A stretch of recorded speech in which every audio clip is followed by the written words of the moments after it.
Ladies and gentlemen, friends, family, acquaintances, and strangers alike, how you guys doing? My name is Christopher Glenn. I am the founder and executive director of Bottle Share, and you are tuned into a super special Saturday shout out. I actually have a guest that's going to be on live with us today. This is a very good friend of mine, somebody that I absolutely admire in the industry, and somebody that I connected with very, very quickly, pretty much as soon as Bottle Share really kind of started to take off. So this gentleman right here does not really need much of an introduction other than the fact that he is the man, the myth, the living legend, the owner of the original brewery in Kennesaw, Georgia. And more than that, my friends, bring on Scott. Scott, we are counting down, and there he is. God, you sound like I'm a professional wrestler. Scott really did great, dude. I love it. Hey, so just a second ago, we were talking about that you were the original brewery that came out of Kennesaw, Georgia, which obviously right now is kind of on fire, it seems to be like. Yeah, but you something about in which how much deep into the state of Georgia were you? Well, it's kind of you go back and you take a look at when everybody opened. I was part of kind of that original first wave. Again, I kind of started up in my literally in my basement brewing, and then I decided to rent a small space here in Kennesaw and start basically a nano brewery. So I rented the facility in June of 2011, and then we built it out, and then we actually brewed our first brew on April 1st, 2012. And to think that it was on April Fool's Day, I'm not remiss not that right. I was like maybe 7th or 8th brewery in the state of Georgia. It's kind of a weird, there's some different breweries that happened. I think at one time I was between 6th and 8th brewery opening in the state. And that at that time, that was, wow, I can't believe there's 8 breweries in the state. And we're at like 130 now? Something crazy like that. Exploding. But then again, how many are there in Asheville? 80 in the town of Asheville or something like that. I don't know. There's 1 million. But 1 million breweries. It's definitely a good time to be a beer drinker. If you love craft beer, you can find it everywhere now. Yep. I remember times going into places and just going, oh, thank God they've got Samuel Adams on draft. And that's like in the late 90s. And then I moved down here from Maryland, from Georgia in 97. It was almost a deal breaker because here in the state there were no breweries except for Atlanta Brewing. It was Red Brick. Yeah. And they said there was a liquor cap, an alcohol cap at 6%. And I was like going, oh my God, I cannot believe that I'm gonna move to a state where I can't get Sierra Nevada Celebration Ale. Yeah. I literally had to have it bootlegged into the state, and I just thought about that because I was walking through Publix yesterday and saw an end cap of it. So it's definitely a good. If you're a beer drinker, it's a good time. There's a lot of beers out there, especially here in Georgia. Yeah, I tell people all the time that there's not a style in this state. There's not a style in beer that you can't find locally produced here. Between all the breweries here, you find between sours, the stouts, the IPA, porter, anything. There's a brewery that makes a great one here in Georgia. Speaking of a great one, I had that graham cracker just the other day while I was out at the Battery in Atlanta. Oh yeah, I think the Yard House has it there. They have it all the time. Yeah, the Yard House. That's exactly where it was. Big Shanny is it's a graham cracker stout. I tell Spike from Terrapin this all the time. That dude, when I open my brewery, dude.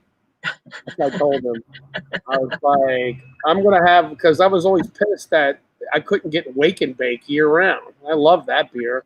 That was one of my favorites, man, that season. I remember when they had to change the name. And then for a while, it went to WNB. In my cellar, I had one of those we drank at WNB Stout. And so I was like, dude, I want to have a stout year round. And I started thinking about different types of beers, and I think graham cracker would go good, well with a stout. I'm not a big fan of roasty stouts. I'm more of the kind of sweeter, thicker stouts. Mm-hmm. And I started brewing it. It was one of our first beers. So it originally was called Halo of Flies, but that doesn't sound very appetizing. Nah, dude, that's gnarly. Because of the carboy, there was flies around the carboy in my firm room in Halo the basement, so I'm gonna call it Halo of Flies. But Halo yeah, flies. Big Canyon, which is the original name for the town Kennesaw. But yeah, it's a graham cracker stout. A lot of people were kind of like, "What the hell?" Nah, not like that. But pastry stouts are hot. Well, everything goes in cyclical. Yeah. We're gonna find. People tell me they're like, "Wow, you've never filtered your beer." And that was a bold move, never filtering in almost 10 years. And I'm like, yeah. In reality, I couldn't afford a filter.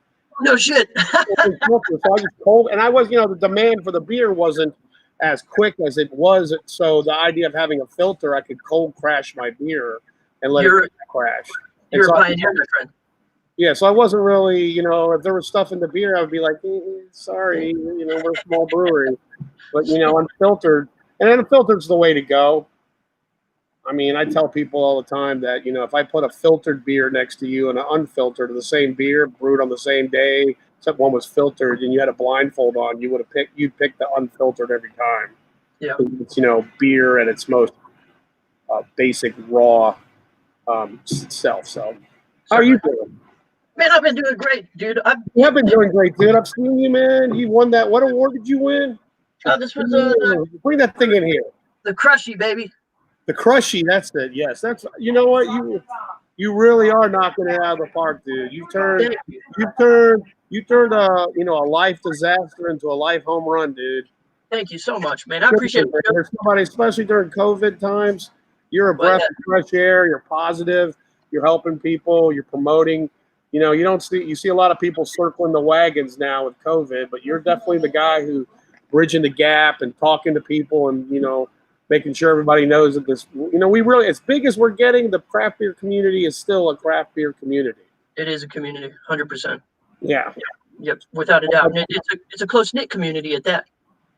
Oh, it totally is. Sam from Dogfish Head used to say that the craft beer community was 99% asshole free. Right? I still believe that. I think a lot of people, whether you like somebody's beer or not, the fact that they opened a brewery and decided to make beer, it's definitely, I have respect for that on all levels. Anybody that wants to take on all that paperwork, licensing, that, it's as much of it is a manufacturing and a job. There's a lot of, there's a lot of, you rely on how good your beer is. Mm-hmm. If you don't pay attention to that, your beer turns bad, and you really don't have any type of buffer nowadays. Yeah. Like if you put out bad beer, people move on to another beer. So there's a lot of another brewery. So there's a lot of pressure out there to run a business. And there's the competition is becoming, more and more obviously. I don't want to say fierce because, like you said, it has to. Okay, I'm making sure my bald spot is the Rogaine doesn't work. So it's covered. It's covered beautifully. You got it, brother. It's covered beautifully, my man. I look like one of those presidents when they go into office. They pull a picture of me in 2012, and I'm all like bright-eyed and bushy-tailed. 8 years of running a brewery. Like, what did I do? Yeah, glossy-eyed and exhausted. The competition, it is fierce because it is a business. It is an industry. A lot of people have sank a lot of their. I know I have, money, life savings into it just, to live the dream and live, quote, the dream. And we have this thing where it's you got to get out there and you got to make sales. You got to get out there and do. I used to kind of be like, okay, well, my beer's great. People like it. They like it. They'll come get it, whatever. Now I have to kind of get out there and hustle. Yeah. Not that I was not always hustling, but now it's more of a hustle. I mean, it sounds really ridiculous to say this, but this is a time of strife. And the old saying is people drink when they're happy. They drink one beer when they're happy. They drink two when they're sad. We do live in a country where the president made churches unessential, but liquor stores essential. Yeah. So we are producing something that is in demand. It absolutely is. And I remember I was just out in Colorado not too long ago, and There's a lot of breweries out there. They're new. dude, it's been amazing. Uh, they're but anyway, so I guess the governor had shut down liquor stores and breweries and all that stuff, and or was going to, and it was a scheduled shutdown. And so the full day prior to, there were lines for hours long, and that pretty much called for the regulatory change that wound up happening there, where they said, okay, we're going to keep the bars and the breweries and everything open. It's just into a high demand. Yeah, I know it's a hard call. As a businessman, I guess we're talking about COVID now. As a businessman, I kind of see it going, okay, it's a struggle to try to, to make the rent. And, we definitely saw a cut in some of the sales we saw. But then when it first kicked in March, Yeah. but then we started like hand canning and hand bottling some of our beers we have on draft. So we were people coming through and getting social media, getting out there and telling people about it. We were managing to still, pay the bills and get out there. We saw a reduction in keg sales because the bars were closing, but the majority of our beer sales is our packaged goods. So packaged beer. So the off-premise still kept going because people were buying beer. So for sure. It's a weird time. I think breweries do have a chance. We just got to make sure that you got to make good beer and you just got to be decent people. Yeah. It's not enough just to be a brewery anymore. You got to be a salesman, and you got to be someone who knows what the people want. And you've got to adapt and evolve. It's all about adaptation. I spent years in TV news before I became a brewer, and it was all about you get on a story or you get somewhere, you had to be able to adapt on the fly. Mm-hmm. You say, we're only going to do this type of beer, and we're only going to do it this way. Yeah. The style's going to change on you, and you're going to be, kind of, out in the cold. So you got to be able to, what they say, give the people what they want. Especially nowadays. And it's tough because I really cannot predict. I've said, there's no way this will happen, and it does. So. Yep. Yeah. Who would have predicted this? And you're absolutely right. I respect people's passions and staying firm in what they believe in and what they feel is true. But at the same time, you kind of you've got a business to run. You've got to give the people what you want, just what they want, just like you said. And it's you really got to kind of do. And then if you decide to go big, well, we could go way into it, but you decide to go big, you got a banknote. You go small, you got to be able to make enough. It's as brewers, I think we're going to be okay because we make a product that people want, and they seem to be working with. I'm worried more about smaller businesses that don't manufacture anything or don't. You see a lot. It's going to be some tumbleweeds going through some towns that we're seeing growth are not going to be there. But yeah, it's unfortunate, and. It's good to see that where our industry at least is hanging on is doing fairly well, and it goes back to that whole damn community thing, not just the community within the craft beverage industry, but the enthusiast, the client, the customer. They're also just as big a part of this community as anybody else, and they're the ones that are showing up, and supporting local business and drinking your beer. And beer has always been something that has always been. I don't know. It's something that brings people together. I remember growing up, where I lived in Maryland, it was all about National Bohemian was the local beer. But then I lived in Pennsylvania for a while. It was Yingling. And people find their local beer and they stand behind it. It's kind of like your favorite football team or your favorite baseball team. I'm a big fan of Sweetwater. I'm a big fan of Burt Hickory. I'm a big fan of Budweiser. That's all I drink or whatever. So I think people understand that beer is part of American culture, and I think that it's something that I don't know. What did President Obama? He had the beer summit. Remember that? No. It was some. I won't go into it, but he had some type of thing where he had two people sit down at the White House and have a beer summit, like talk about something over beer. Have a beer. You just pull up the history of beer.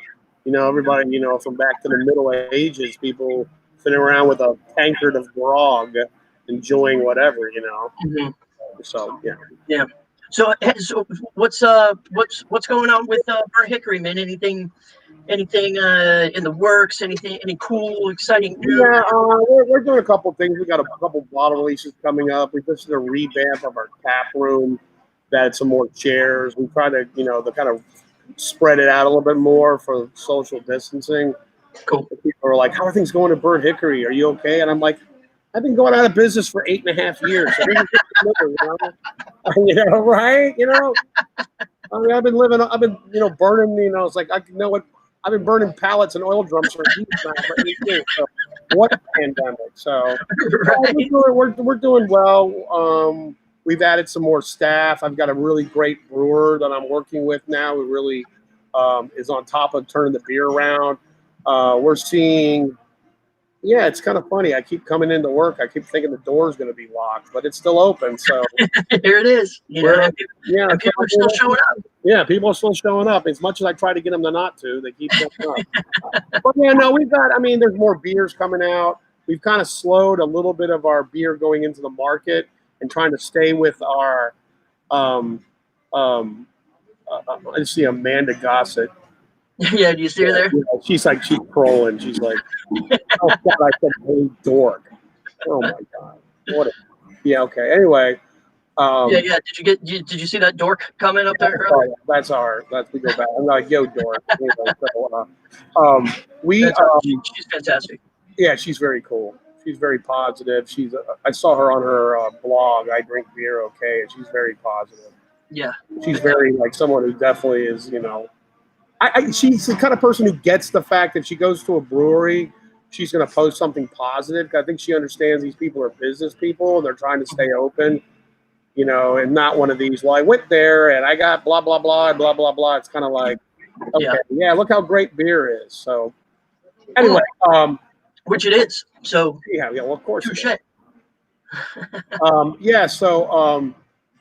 We're doing a couple things here. We've got, I think we're going to start, our sours are finally coming to fruition. Sweet. We have about a couple barrels that are, I'm live on the internet now, dude.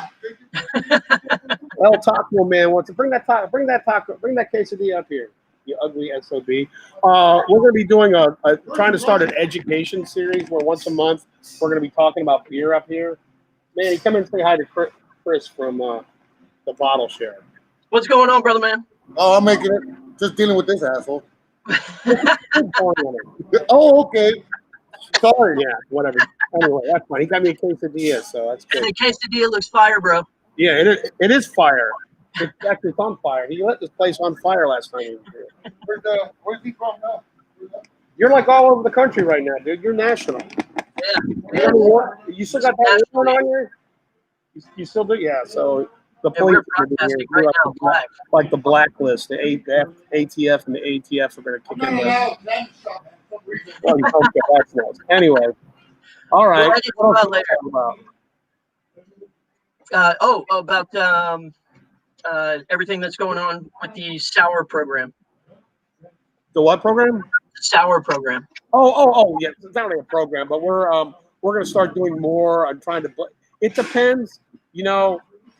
When we talk about sours, we've got some sours that'll melt your teeth. They've been 5 years in a barrel, and we've tasted them, and they're like vinegar. So we're trying to blend them down with our Berliner Weisses, kind of make them almost drinkable. Not to say that they're not drinkable, but they literally are some of the most sour, like drinking battery acid.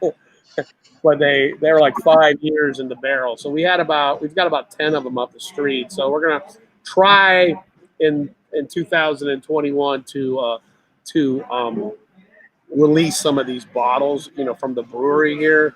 But it all depends, what's selling and what's not selling. So you can make 1,000 bottles of it and sit on it for 5 years, or we can make 50 bottles and they sell out in a day. So it all depends on it. Yeah, but we got sour. We're gonna do an education, couple events here. Like people can come up and talk about blending. It's funny how some people really talk about, I like sours. Then you got to kind of explain to them, that what they know as a sour is actually a Berliner Weiss, which is a kettle sour. If you want to go real sour, you got to talk about something that's been in a barrel for 5 years. Yeah, With like acid that has to be blended down. That's the whole secret of some of those breweries in Belgium is the fact that they're blenders.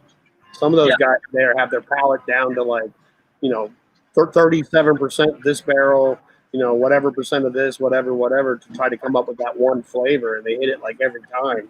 That's the real genius of that, being able to take ingredients in different barrels and come up with a drinkable sour that doesn't taste like nail polish. Yeah, I couldn't agree with you more. And the more traditional style, sours that we're talking about right now, that was our last major collaboration was a blending barrels edition of a sour. So there was like 2 that were aged for 4 years, 2 that were aged for 3 years, and just like I said, 37% here, 24% here, and that's what kind of like I like to see come back. I think that we're seeing a lot of people who come through that are craft beer newbies and really are not to the geek level. Mm-hmm. Like we're the Star Wars people. We're talking about whether first, and they're talking about they think Chewbacca's cute. Just a whole nother level, man. Yeah, how deep can you go?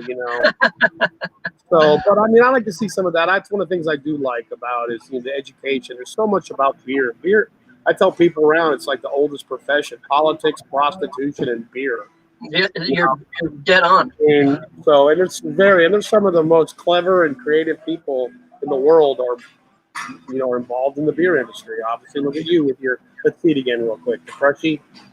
What's that? The Crushy. Can we see the Crushy again? Oh, the Crushy, bro. Oh, there it is, man. Yeah. That's awesome, dude. Yeah.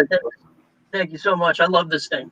Yeah, I take great pride in my Crushy. Deserve it, man. You're a social media. Your posts are great.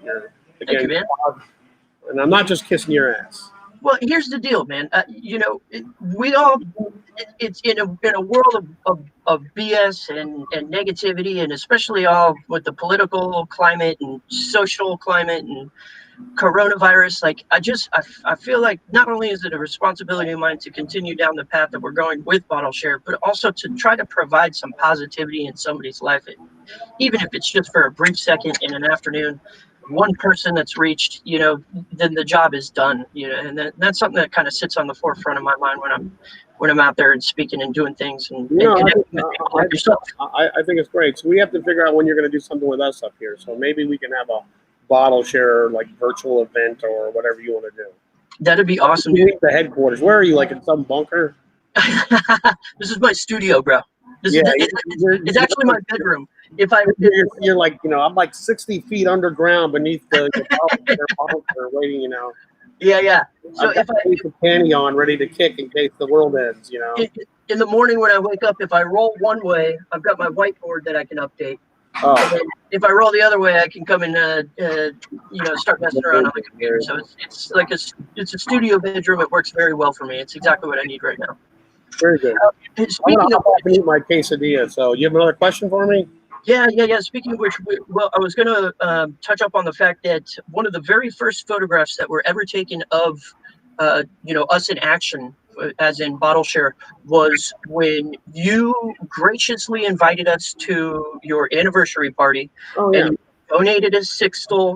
You made a special blend for us. You donated a sixtel, and then we were able to pour out tasters and take donations that way. Now, man, I can't tell you how incredible. Good. I mean, I realized I'd heard about your accident. I know where you are at Dry County. I know, and you did that video with Trey that I saw you. And Trey's a great guy, so he's not going to make a video with somebody he doesn't like, right? Unlike you, make videos with me. He did do a video with me, so yeah. So no, but it's good. So So I mean, I definitely saw that there is a potential for what you do. What you do is a need. I mean, you saw. I guess like here in the city, we have the Giving Kitchen. So you kind of took the Giving Kitchen and dropped it upon the beer industry. 100%.